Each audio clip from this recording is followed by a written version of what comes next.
Hey, good evening, everyone, and thank you so much for joining us for Out of the Woods Growing Income from Your Forest. My name is Lindsay Kazarek, and I will be your host for this evening. I am joined by Sarah Collins Simmons, who will be helping us out on tech.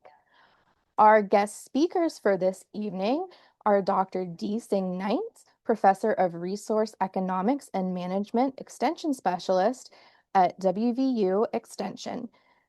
Dr. D, as she is Mhm. widely known across the state, earned her Bachelor of Science degree from the University of the West Indies in Management Studies, a Master of Science degree from West Virginia University in Production Economics, and a doctorate from West Virginia University in Natural Resource Economics. As an associate professor and an extension specialist in agribusiness economics and management, Dr. Singh-Knights professional goal is to contribute to the development of sustainable agriculture production systems through research, teaching, and extension education.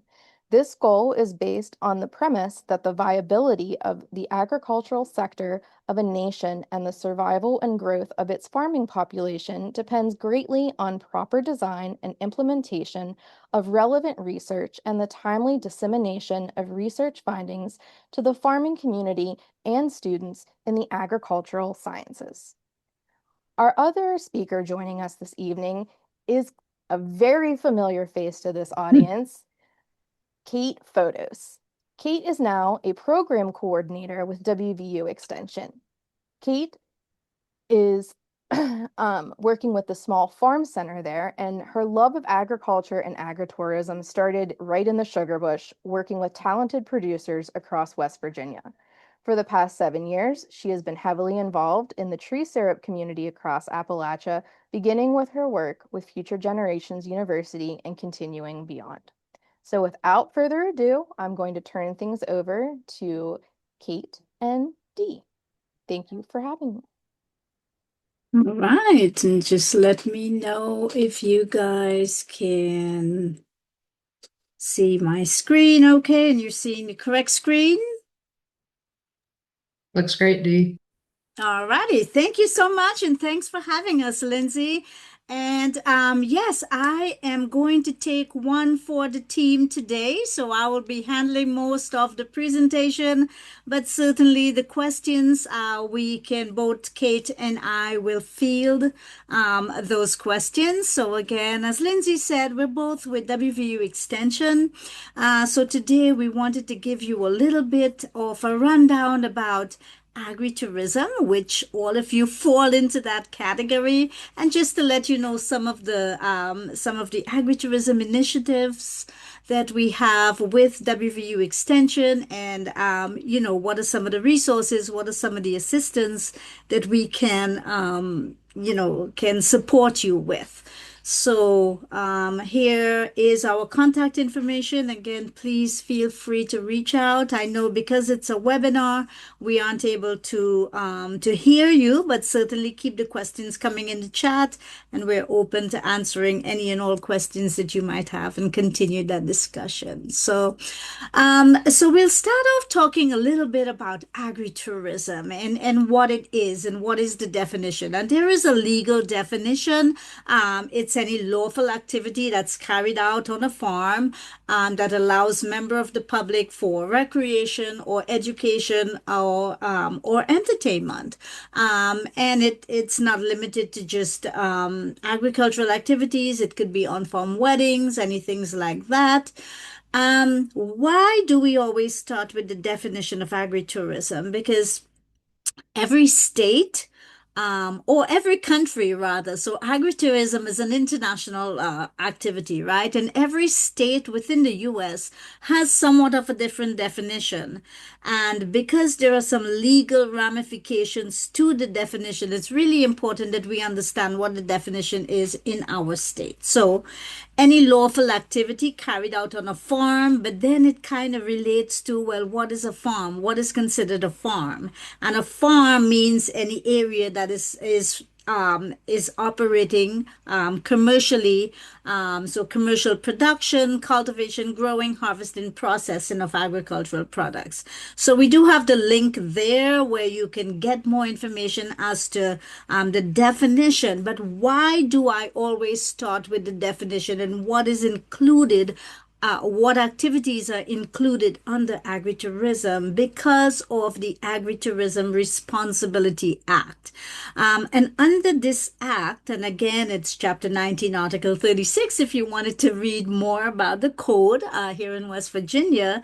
But the state law does provide limited protection for agritourism operators that have agricultural or agritourism activities on their farm. So very important. It does, you know, there is limited liability for any death or injury caused by an agritourism activity if that injury or death results from the inherent risk in agritourism. That's the important part of it, right? The inherent risks in agritourism. And that's why it comes back to the definition of agritourism. What are the inherent risks? So, for example, and I'll just use a very basic example. If I do have let's say I have a wooded area with some maple trees that I really don't tap for maple and I don't sell maple products, but I have a bluegrass festival on my wooded area and somebody gets hurt while attending that festival. Is that considered agritourism? Well, no, because that farm is not a commercial, it's not a commercial farm. You aren't really selling agricultural products or farming on that land. So having a concert on a wooded area is not considered agritourism, right? So that's the reason why we brought it up. And so we'll kind of talk about some of the resources Extension provides later on in terms of doing site assessments, making sure that, you know, you are compliant with the regulations and so on. Again, it's optional. But any farm that is operating an agritourism operation, we highly encourage you to have an agritourism liability sign posted on your property, and you can get that from Extension or from the Department of Agriculture. So we can talk more about that if you would like to. But just continuing with the Agritourism 101. So when we think of agritourism, we're really thinking about, well, agritourism as inviting visitors to the farm as a farm diversification strategy, right? So as a way to keep our farms viable. Having those visitors come is going to provide that source of revenue, that sort of cash flow that we would need. But also, it's a wonderful opportunity, as you very well know, with your maple businesses. There is that benefit for community engagement, right? Getting the community involved in everything that we do, in that agricultural literacy, helping them understand, you know, the education behind it, especially our younger ones that might be a little bit more removed from the farm. But it does also provide us an opportunity to help our communities and our publics understand, you know, the ecological and the cultural stewardship that we as farms and as maple operations, you know, how we protect that environment. And when we talk about agritourism activities, and so this is general maple and otherwise, it can include any sort of on-farm retail sales, direct sales that you may have. It can also include any sort of farm-based or educational activities. That you might have tours and classes and so on. Entertainment is also considered agritourism. However, just having a petting zoo without that education part, without helping people connect to and understand the value of these animals to agriculture, It's kind of like one of those gray areas, right? But entertainment can be part of an agritourism offering, accommodations, farm stays, especially if that farm stay involves some experiential learning activities for your visitors, and of course, outdoor recreation. So, hiking, horseback riding, fishing, stargazing, photography is a big thing that's happening. But again, all of these are considered agritourism activities. The important point is bringing visitors to the farm. They get that appreciation for agriculture. They increase their agricultural literacy, but at the same time, it brings that benefit to the operator. And, as we look at agritourism across West Virginia and across the US in general, agritourism can look differently, right? So it could be a really small part of what you do. So it could be that maybe you have a maple operation, or your maple operation is part of your farm. You might have some greenhouses, you might have some livestock, and you have some maple trees that you tap, and then you just participate in Mountain State Maple Days, for example, 2 weekends for the year. So it's a minor part of your entire farming operation.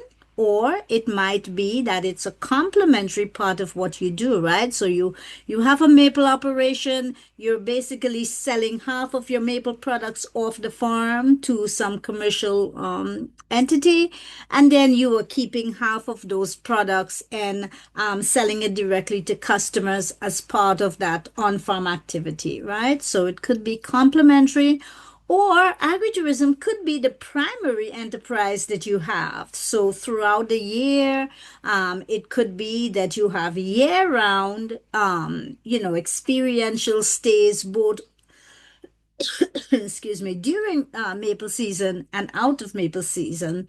You might have some other maple related activities. You might offer some cooking classes and so on out of the normal maple season. So it could be agritourism could be the primary thing that you're doing, right? So agritourism does not look one way. So one size does not fit all, right?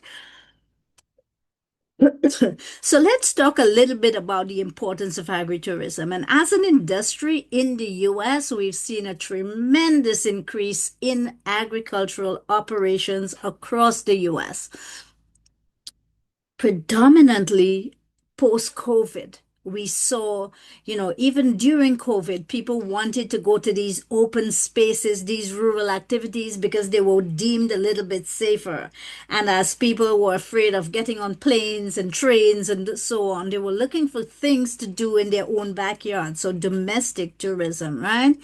And so, this agritourism became, something that really took off across the US. And so we've seen almost a 400% growth in agritourism since the last census, since 2017, right? So I put this to say, yes, we're part of a growing phenomena, but I also put it there to help us understand that we're not the only game in town, right? There are other people with other wonderful agritourism resources vying for our visitors, right? So it's really important to understand that. So while we see a lot of agritourism growing, or operations growing in numbers, one of the things that we're seeing nationally is that their profitability continues to be something that needs a lot of work. It continues to be a sticking point. In fact,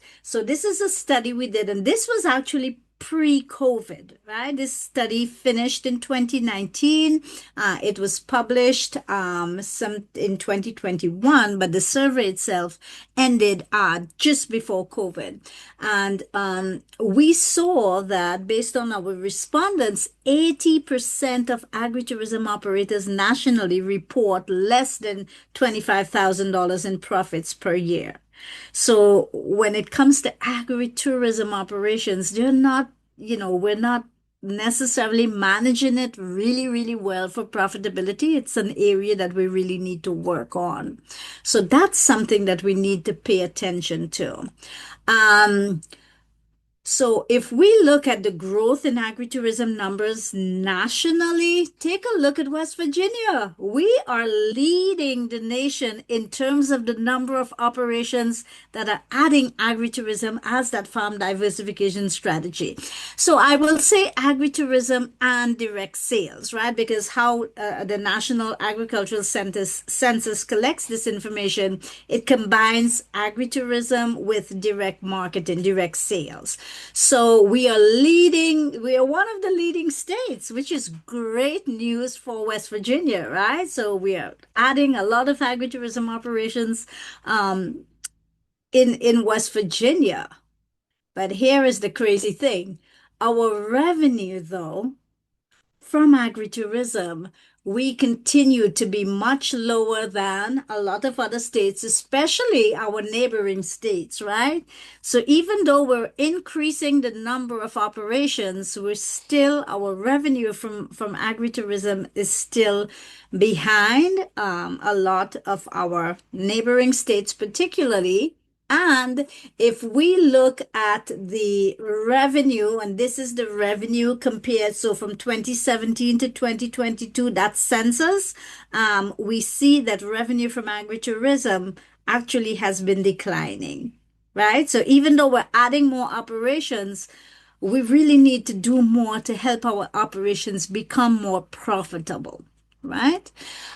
So that's an important statistic that we really need to be mindful of. So, why is agritourism, important for you? Whether you are just, and I said I will not say the word just. I've taken that out of my vocabulary. So whether you are operating um, a maple operation or whether maple is part of a bigger farm, a diversified farm that you have, agritourism could be right for you. It is something that many of you might already be engaged in and understand some of this benefits. So some of you may be looking to it as a potential additional source of revenue. So of course, there is the financial benefit for participating in agritourism. You're increasing your customer base, so you have more people to sell your products to, as well as you can have an additional revenue source from admission fees for tours and so on.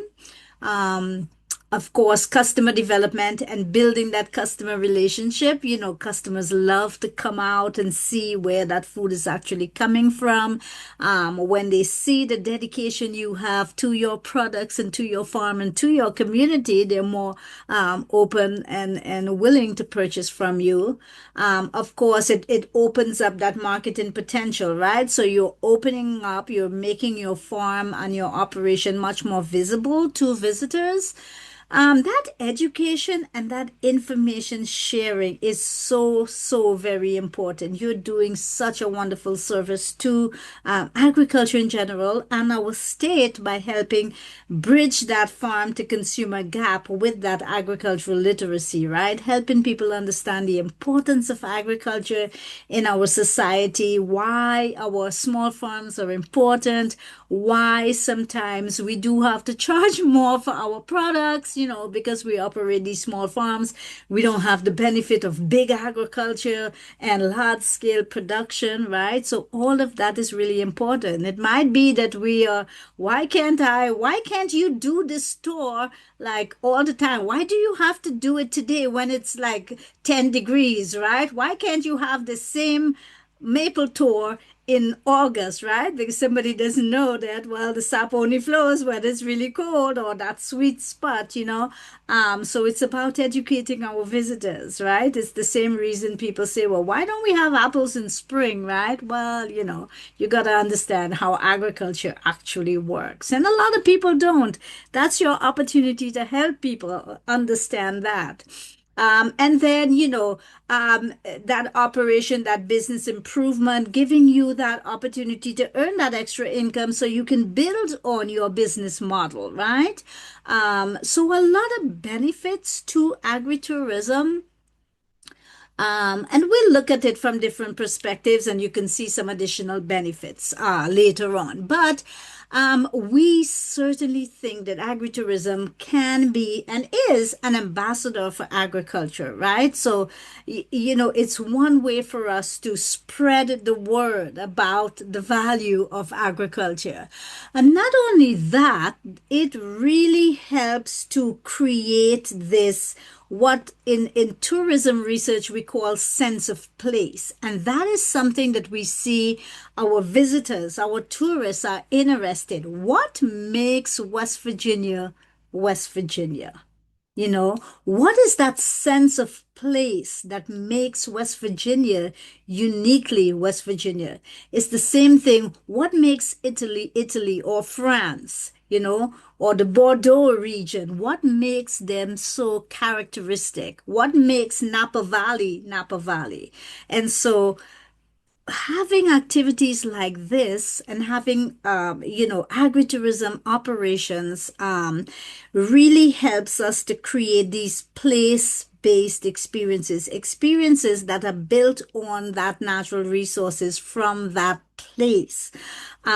So what makes West Virginia's maple syrup, and not New York's or Canada or Vermont, right?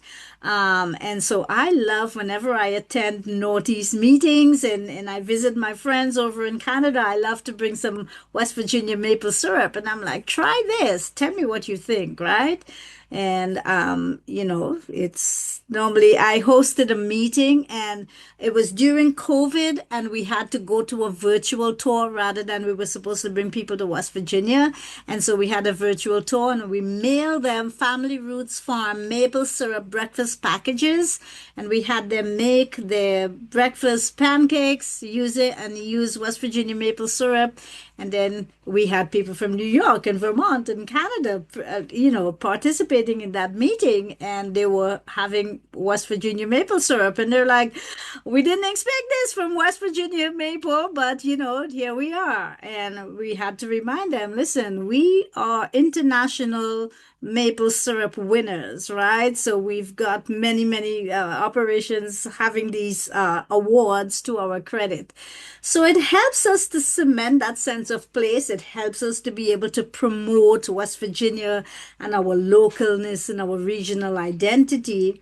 It also helps us to connect our visitors to our people and again, those places, our culture, our heritage, back to Appalachian when, we were tapping maple and what is the history of that and so on, right? So a lot of ways that we can use agriculture and agritourism as an ambassador for West Virginia and using agritourism as an ambassador for agriculture in West Virginia. And some of the things when we have these visitors come in, some of the other benefits is, well, of course, we're attracting these visitors that truly want to be here and want to understand what West Virginia is about. So we're attracting these quality tourists.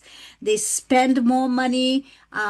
They are spending money on these local products. They're coming back again. And remember, when we keep these local dollars within our local economy, is that multiplier effect, right? So yeah, the research has shown that when we, participate and when we spend our money locally, it has a 25% greater economic impact. And so that's kind of why we want people to be shopping local and understand the impact they can have when they do shop local, right? So let's look at agritourism from different perspectives. So let's look at it from our visitors' perspective because as we think of continuing our agritourism operation, or as we think of welcoming visitors to our wooded areas for the first time, we've got to see our operation the way the visitors see it, right? What are visitors' expectations when they visit our operations? And one of the things that the tourism research have shown is that people, when they ask visitors, what are you interested in doing? almost 90% of them say they would rather spend their money on experiences rather than on things. No longer do people want, these tchotchkes and these souvenirs, unless the souvenir is sort of like a local product or a local, so a local food product or artisan product, right? But they would much rather spend their money on experiences. And by experiences, educational experiences, nature contacts, local foods, local treasure hunting. So, hunting for those unique products, and of course, hands on activities, right?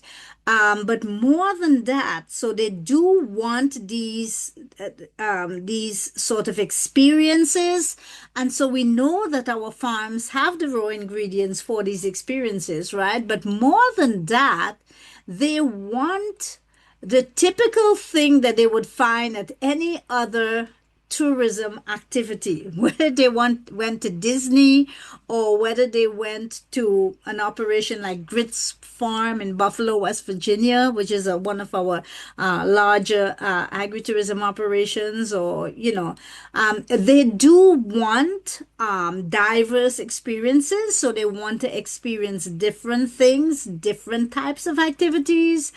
They want it to be affordable. They want amenities. And by amenities, they do want a bathroom. They want a place to wash their hands. Maybe they want lunch or some sort of refreshments, or at least access to that nearby. They do want authenticity in storytelling. They don't want something that is, fabricated for them. They want to see this actual what actually happens on a maple farm. And so a lot of people are going to, a lot of operators are going to TikTok and having these cameras, these real-time cameras on their farms, because people, the public is so fascinated by seeing the daily activities, the reality of these operations, right? So authenticity, and adding, combining that with storytelling about our history, our culture, our traditions.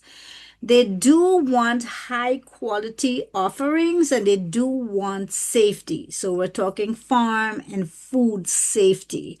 We know that our farms are not necessary, bringing visitors to the farm brings that certain level of liability, right? Because our farms aren't all, we don't all have paved roads and flat surfaces and so on. There are some risks. But they do expect a certain amount of safety. So we'll talk a little bit about that. They do want technology integration. And by technology integration, I mean that they do want to search for you online. That is the where they're going to search for you. Where can they find you? On social media, on a website. They want to find you on Yelp. They want to read a review about your farm. They might even want to buy tickets in advance. They don't want to drive 3 hours, 4 hours, depending on where you are, from Washington, D.C., and realize on the day when they come to the farm, it's sold out. So a lot of people now, since COVID, they want to buy that ticket. They want to be guaranteed a spot. They want to purchase that ticket in advance. They might be purchasing a ticket as a gift for someone. And so they want to be able to do that online. So we've got to figure out the technology integration. They want to be able to use their GPS or whatever to your location. So you have to understand that that is going to be their go-to. If you or your area doesn't support that, then you've got to make some concessions to deal with that, right? They do want to learn a little bit about how you are managing your farm with respect to the environment. A lot of our visitors are now very environmentally conscious. And so, that is an important aspect of what our visitors are looking for. And they do want to, there's diversity, equity, inclusion, accessibility issues. So whenever I talk about this, when we do our social media posts, our websites, and so on, we want to make sure that we are speaking to the general public. So I always like to tell people you want to make people feel as though when they're looking at your website, you belong here. So we can see you at our operation, and then the visitor is going to be, oh, I see myself at this operation. So whether it's accessibility issues, if you cannot handle a stroller, you cannot handle a wheelchair, things like that, we've got to make this very clear. If you don't allow dogs, we've got to make this very clear up front, right? So we'll talk a little about this a little bit later. But these are the expectations that visitors have when they're coming to your agritourism operation. So managing expectations is very important, right? Um, we can look at agritourism from the state's perspective. And so, how does the state of West Virginia see agritourism, or what is the role of agritourism in West Virginia's tourism?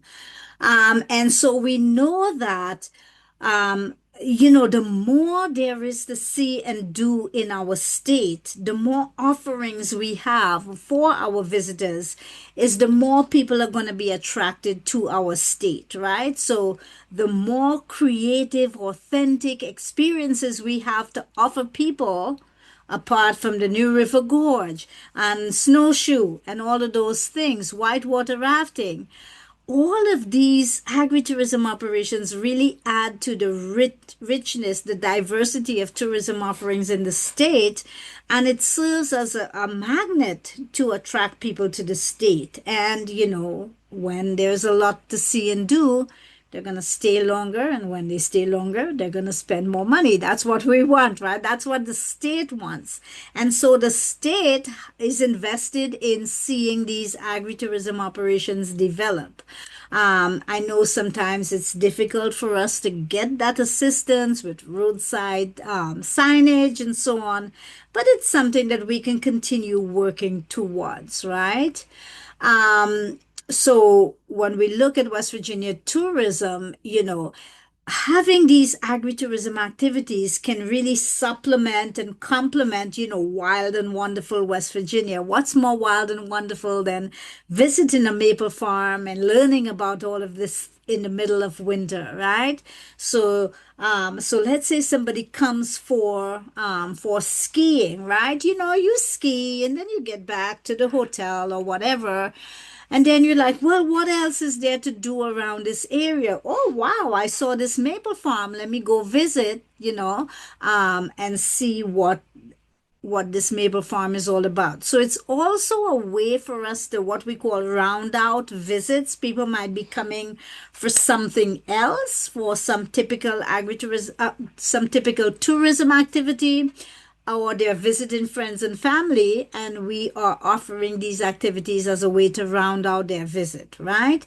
And it really does give the impression that West Virginia is really a good value for money. Like, I want to go to West Virginia because there's a lot to see and do there, right? And again, it adds to that sense of place and also that taste of place, right? So there are certain things that are unique to West Virginia, our ramps, for example, our unique maple syrup, that gives that taste of place, right? Our cider is another wonderful product that is unique to West Virginia because of our heirloom varieties of apples and so on. So a lot of unique things that are happening that can add to that wild and wonderful West Virginia.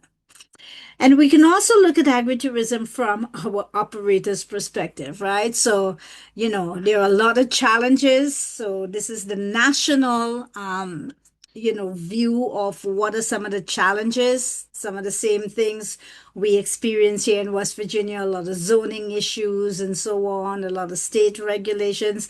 I will say that having been on many national groups talking about agritourism, we have much less regulations than many other states, right? But when we think about our agritourism operations, a lot of times we're really small. We probably don't have a lot of infrastructure agriculture. That's something that we want to keep building on. We might be very remote. We might have very small offerings.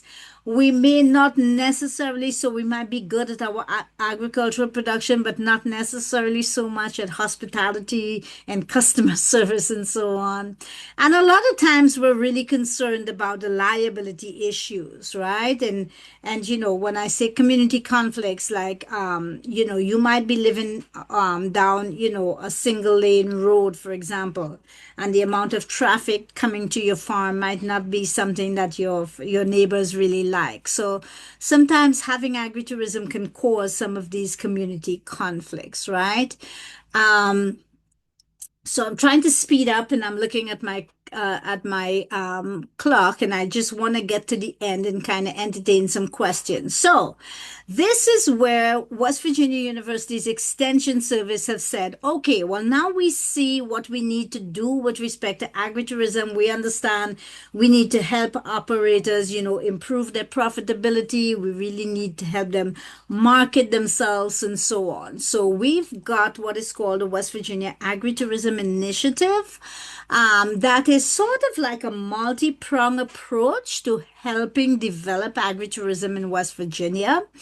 So, some of the different things we have, and I really want to focus on the farm crawl and this promotion and support program, and kind of tell you about the association as well. But we do have training that we do starting early in the year. We do have an agritourism intensive, which is sort of a virtual course that we do. We do have a conference, so we hadn't had one in a very long time, 2025. This year we had one, and we will have one in 26.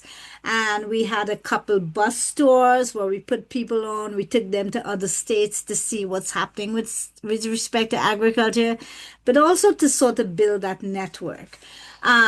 But we continue to have these farm crawls, this support program, and of course the association. So I'll kind of talk a little bit about this.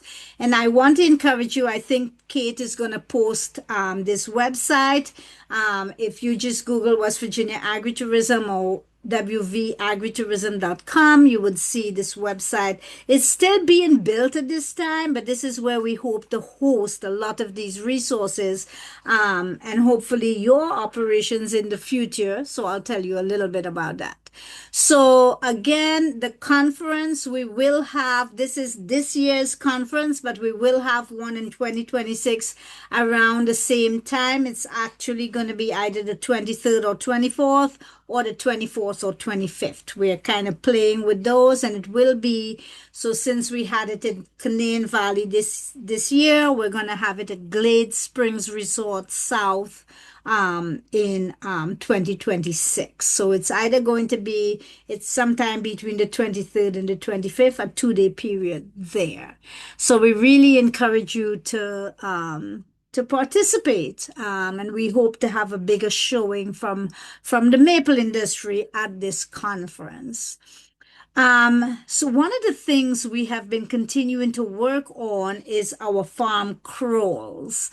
And so this year, and some of you may have participated in the statewide farm crawl, and then there were quite a few regional farm crawls, right? And I consider Mountain State Maple Days to be a farm crawl in essence, right? So where you have these farms opening up their operations to visitors, essentially giving visitors that sort of self-guided tour, right? So I do consider Mountain State Maple Days to be a farm crawl.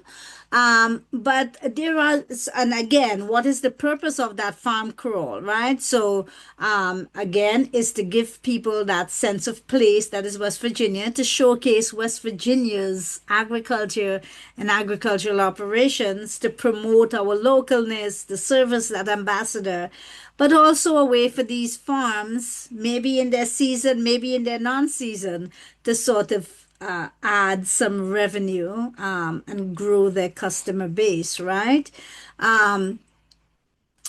But participating in a farm crawl, participating in Mountain State Maple Days, you will know, for those of you who have participated, is more than just opening up your farms to visitors, right? It's about making sure that you're paying attention to those best practices, making sure that your visitors are safe, making sure they have the amenities, making sure they can find you. So, we said that one of the things our visitors are looking for, these diverse opportunities, these diverse experiences. So, how can I make my operation interesting? What can I do? And how can I partner with my other businesses to create those diverse operations, right? Maintaining our standards, making sure, because, one bad apple, we know how that saying goes. So, making sure that we are paying attention to our quality of experiences, the standards that we have, making sure that we are paying attention to safety first, we're cleaning up, we're sprucing up. This is a really important one, branding, making sure that we're doing some sort of collective marketing. Because here is the thing. We can each, let's say we have 20 sugar shacks that's opening up our farms to visitors on Mountain State Maple Days, right? That means that my visitors have to navigate 20, websites or something, or social media sites to see which one is located closest to me, right? Of course, the people who are close in your community know who you are, but the people who are coming from outside of your community that want to participate, they don't necessarily know you and they have to find you. Now, if we have an individual website, in order for me to find you, I have to know that you exist, right? Or I have to be able to Google you, or to ask AI, where is the closest maple syrup operation to me, right? But if we have a way to collectively market everyone, to brand everyone, and we have a collective website, whether that's an extension, whether that's at Future Generations, whether that is at the Department of Agriculture, or whether it is in all three locations, that's going to mean that people are going to find you much more easier, right? And can we develop apps and maps and so on to help people to find you? And can we find a way to collectively communicate those expectations to visitors, right?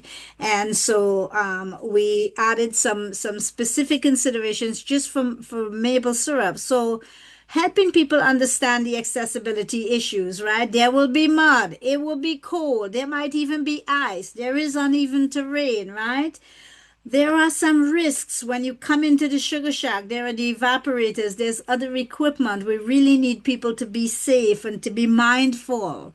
And to pay attention to the signs and the rules that we may have, right? That it is an active production site. And so we have to make sure that we're helping manage those expectations that people will have to keep people safe, but also to keep our operation safe and to prevent us from being liable for any accidents and so on, right? So, we do have, and I'll tell you about some resources to help with managing Maple Days in concert, in collaboration, in partnership with what you already do, right? We also have this, what we're calling this promotion and support program. It's called Naturally West Virginia. It's what we're calling our umbrella agritourism brand. And so this is a collaborative between Extension and the Department of Agriculture, sort of a companion brand to West Virginia Grown. So this is a way to house all our agritourism activities under one brand and sort of promote legitimate agritourism operations, make these operations much more visible, make sure that we are managing these operations to that so that we're offering high quality experiences. Because all of that helps to build customers' trust, right? When people think of, people who haven't really been visiting farms and they're like, oh, I see this farm has an on-farm event. Should I visit? And when they understand the standards that we have at these operations, they would be more open to visiting, right? So we have the Naturally West Virginia brand that you basically have to be vetted into. So it's just we have a verification form. We want to make sure that you have a couple hours of training, that you understand the nuances of agritourism. So you are upholding those safety standards, those hospitality standards, and so on, right? And people who are vetted into the program will receive this site marker, this Naturally West Virginia site marker, so that you have a branded sign that says, "I am part of the agritourism fraternity in West Virginia." And so there are, we work in concert with the Department of Agriculture, with our CVBs, with West Virginia Tourism, and so on. But so the Naturally West Virginia brand is something that once you are vetted into that program, we do have the website where we can offer, to promoting your businesses as part of a legitimate, a valid, vetted agritourism operation in West Virginia. The more, and you might say, oh, I already have my social media, I already have my website, but the more places you appear is the better the chances that visitors have of finding your business, right? A lot of times I hear people say, and a lot of press, a lot of the public would reach out and say, oh, I'm looking for an agritourism operation to visit or a maple operation. What is there? And they'll be like, I never knew X or Y existed. So the more places you have to be visible, we want to allow you, or we want to give you that opportunity. And we do have some grant funds to be able to support that. So, and Naturally West Virginia, we give you that marker for free once you are vetted into that program. So we want you to reach out and say, how can I be part of that? We also want to be able to, and I'll talk to Lindsay a little more about this, and Kate, as to how can we help promote and sort of create that sort of collective branding around Mountain State Maple Days, and what can we do to be able to house the participating farms for Mountain State Maple Days on the West Virginia Agritourism website. And of course, if you do not already have an agritourism liability sign, or maybe you do have one, and you would like to have an additional sign or two for your operation, we do have those available for you. So that brings me to the end of the formal things that I wanted to talk about. Happy to answer questions or provide additional information for any questions that you might have. So, Kate, what questions do we have? And I'll just go back to this slide. Excellent presentation, Dee. So far, Yeah. we have not had any questions dropped in the chat, but if anybody does have a question, please feel free to put it in the chat while we have Dee here.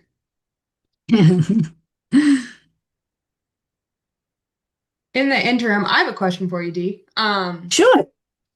So say we're talking to a new maple syrup, or newer maple syrup operation, maybe has never really ventured into inviting people into the operation. What would you suggest as like initial steps? Where would you want to start? Yeah, that's a good question. And I know future generations have had quite a number of these out of the woods type webinar. I would say that you really want to make sure that you do attend some kind of training, right? So we do have the West Virginia Agritourism Initiative. We have that available sort of as a study course, so you can access that. You can get some information about how to become what we call agritourism ready. So it's not just saying, oh, come to my farm, but you have to understand, some of the rules and the regulations and what are the liability issues and some of those kinds of nuances. So I would say if you are wanting to welcome visitors, you really need to educate yourself first to understand what you're getting into, and understand how to make your operation ready. That's something that we can help you with. That is something that your local extension agent or your Department of Agriculture, they do have an agritourism specialist. But I would say reach out and we can get you to the right person.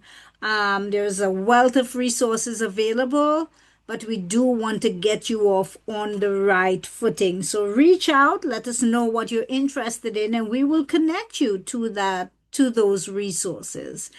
And again, as I said, whether you're just starting out or whether you are an experienced operator, we do want to be able to help you get this liability sign, get enrolled in this Naturally West Virginia brand to be able to get that site marker and to be able to get your information on our website, right? So we do want to be able to offer those assistance.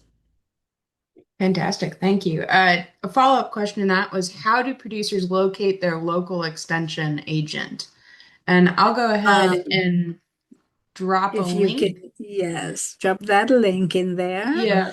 Um, Extension has a website where you can look up your county and it will list out exactly who is at your office, what they tend to cover, and as well as all their contact information. yes. And we do have quite a number of people that have agritourism expertise. Chances are, if they run into a question that they can't quite answer, they're going to get back to me. But your best bet, if you want to, have somebody come out, look at your site, say, okay, this is what I want to do. Tell me what do I need to do to get there. Your local extension agent would be very happy to come out, do a site evaluation, as well as there is an agritourism specialist with the Department of Agriculture, and that's sort of what they do as well. So, again, we do work in partnership with the Department of Agriculture for helping to develop agritourism in the state. I will say extension will help you with some of those, how do we clean up and spruce up and so on. The Department of Agriculture will really help you make sure that you are towing the line with respect to the regulations, filing your exemption certificates, and so on. So, yeah, there's a lot behind the scene, but I'm saying that not to scare you away, but to say that if this is something that you would like to do, we have the resources to help you. So, yes, it does open you up to a little bit of liability, obviously, when you're bringing visitors to your farm, right? That's something that you have to understand. But there are steps to be able to mitigate that liability, right? So you have to clean up, you have to spruce up, but you also have to manage expectations, help your visitors understand this is a working farm. There are some risks, there are uneven surfaces, there are all of these, equipment. We've got to be safe, and we're trying our best to keep you safe, but you have to be able to listen to instructions and do as we say when you're on the farm, because there are these you know uh dangers, I want to say, not necessarily, that's a big word, that's a Yeah. daunting word, but there's Risks. risks, right? Yeah, so we do want to help you manage that, and there are a wealth of resources to be able to help you do that. But We've uh, had some questions come in. So the first is, do you support only farms in West Virginia or also other states, example, Virginia? oh, no, we welcome everyone, and we are happy if you're proximate to West Virginia, hosting you on the West Virginia Agritourism website. Wonderful. I can also help connect you. I am part of this larger agritourism network in the US, actually internationally. So I can connect you if you are in Virginia and you're like, I don't know where my Virginia people are. I will be happy to reach out and find those resources. But we are in West Virginia. We don't consider state lines. If you're proximate to us, we will come out and we will help you. Um, so that's another thing. If you look up, so Kate, if you look up the Global Agritourism Network, GAN, and you drop the link in there, you would see if you, so GAN is what we call it, the Global Agritourism Network. It's really a group of, I think we're up to about 82 countries around the world that participate, and we host these webinars that shows you globally what people are doing with agritourism. It's a wonderful way to just be so uplifted by all of the great things happening around agritourism globally. And it also helps you to understand the unique opportunities you might have with the resources in your little holler in West Virginia. And you might be surprised that there is such a great following that people want to come and participate in in the simple things that you have to offer, right? So yeah, it's a wonderful, I mean, agritourism is just, it is just a wonderful time for the agritourism industry in general, as we saw from the statistics that was presented, right? So this is our time. It's a global movement. It's certainly a national movement where people are wanting to come out and experience these authentic, down to earth experiences. Yeah, so quite a lot happening around agritourism. You said there were more questions? Yeah, a couple about farm crawls. First question about the farm crawl is how do farm crawls get advertised? Who does it? Yeah. So, so let me say, so we had a statewide farm crawl, where it was sort of managed by the Mountaineer Country CVB, which is a CVB in sort of the Mon, Harrison, Marion counties. But it was meant to be a statewide farm crawl. Extension and department also helped promote that. Um, and so collectively, you would have, added your name to a list and say, I want to be part of this farm crawl. We kind of had a webinar where we help you understand what were the expectations, how to keep your visitors safe, and so on. But the regional farm crawls are usually sort of organized by a smaller group, usually by your CVB, by your extension and extension people within that local region. So, for example, the two most prominent and longest running farm crawls would be the Hampshire Farm Crawl, Hampshire County Farm Crawl, and the Preston County Farm Crawls, right? And so those are sort of organized locally. So they have regular meetings, they come together, they say, okay, which weekend or month or whatever are we looking at? Who is going to participate? And I do some trainings for them if you're participating. So I see Heasley's Farm is on here, and I know they participate in the Preston County Farm Crawl. So typically we do some trainings and say, okay, so these are some of the best practices. Make sure you have your liability signed. This is what some of the things your visitors will be looking for and that kind of thing.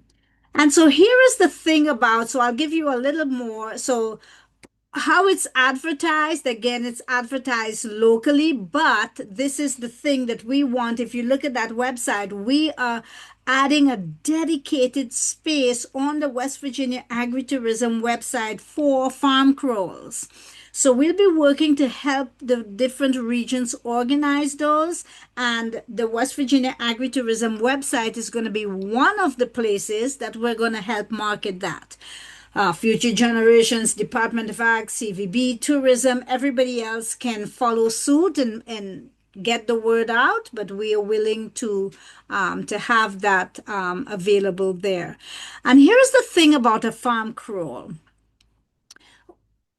if we take the Hampshire County or the Preston County, one of the things they do really well, even though, let's say, Preston County is in July, they have maple producers participating. You're not going to see the tapping, but they might have photos. They will show you this is what we do in February and March and so on.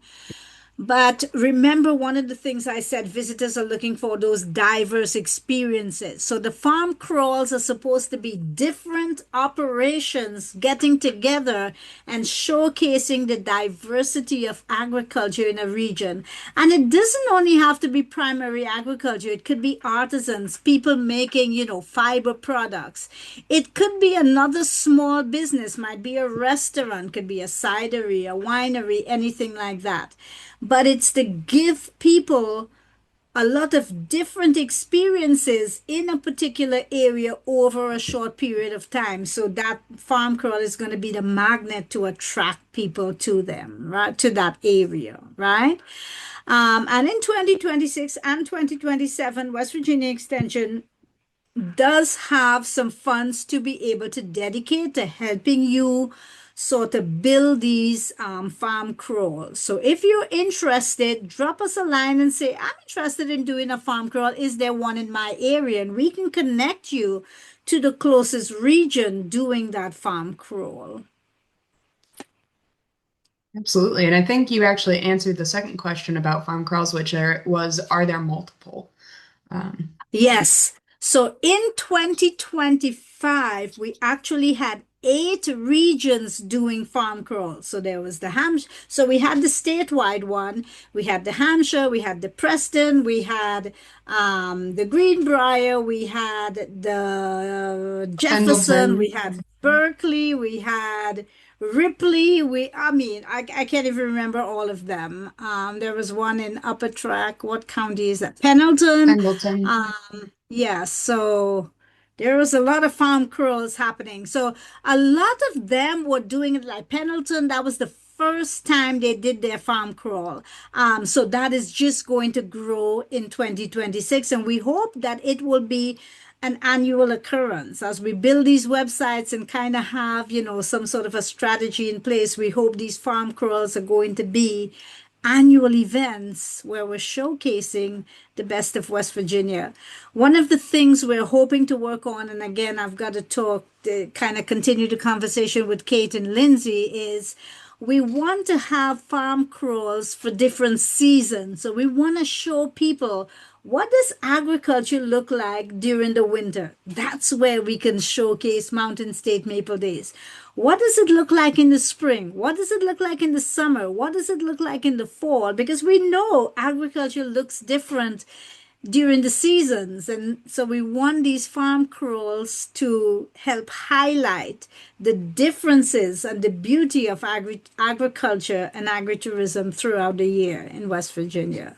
And get more people coming out and visiting and supporting our farms and local businesses, right? Absolutely. Unless there are any last minute questions, I think you've covered everything in the chat, Dee. Great. So yeah, so let me just end with our contact information. So please feel free to reach out either to Kate or I or Lindsay, and she can circle back to us. And if I'm sure you probably have other questions, you're like, well, I want to do this, but I'm kind of scared. Help walk me through this, right? And so we will connect you to the resources. So please reach out if this is something that you want to get into, or if you want to continue and step your game up. We are here to help. Yes. Well, thank you so much, Dee. That was a wonderful presentation. So much Thank you. information. Um, Yes, I know. oh, but It's a lot, and I'm happy to share the slides with you. Kate can do that. She's the one who kind of put it there and is housing it. So Kate can, Kate, if you want to go ahead and share it with Lindsay, and if she wants to share it with the group, that is fine. And yeah, so it does have our contact information on there, so people actually have that so they can reach out. that would be wonderful. Sarah, while we are waiting for any last minute questions to come through, would you mind launching the exit poll for folks, please?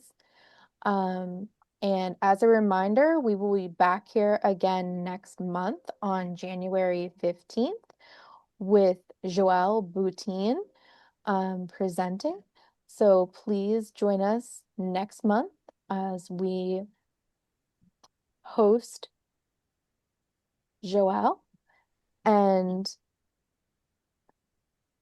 again, thank you so much, Dee and Kate. It was wonderful to have this all-female crew here this year.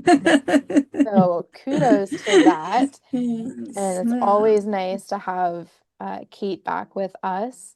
Very familiar face in this neck of the woods. So thank Yeah. you. Um, It was every nice not running the tech this time. Yes, Sarah did a wonderful job running tech, and yes, Madge, girl power rocks. Thank you everyone for being here. I hope you have a wonderful evening and a very happy holiday season. We will see you next month on January 15th at 7 p.m. Have a great evening. Yes, happy holidays, everyone. Take care. Yeah. Bye-bye. Happy Bye-bye. New Year. Have fun with Joel. He's a hoot and a half.